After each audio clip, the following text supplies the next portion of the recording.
జినుడు అంటే అర్థం ఏమిటి? జినుడు అంటే అర్థం ఏమిటి? ఆప్షన్ 4 కోరికలను జయించిన వారిని జినుడు అంటారు. వర్ధమాన మహావీరుడు స్థాపించిన మతం? ఆప్షన్ 2 జైన మతం. బౌద్ధ మత పవిత్ర గ్రంథాలను ఏమంటారు? త్రిపీటకాలు అంటారు. బౌద్ధ మత పవిత్ర గ్రంథాలను త్రిపీటకాలు అంటారు. కింది వాటిలో మధ్య మార్గంను అనుసరించాలని చెప్పిన మతం ఏది?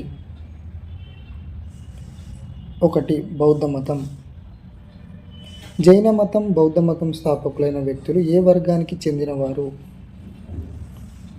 ఆప్షన్ 2 క్షత్రియులు. బౌద్ధ మతం, జైన మతాన్ని స్థాపించిన వర్ధమాన వీరుడు, బౌద్ధ మతాన్ని స్థాపించిన గౌతమ బుద్ధుడు వీళ్ళిద్దరు కూడా రాజులు అన్నట్టు, అంటే క్షత్రియ వర్గానికి చెందినవారు.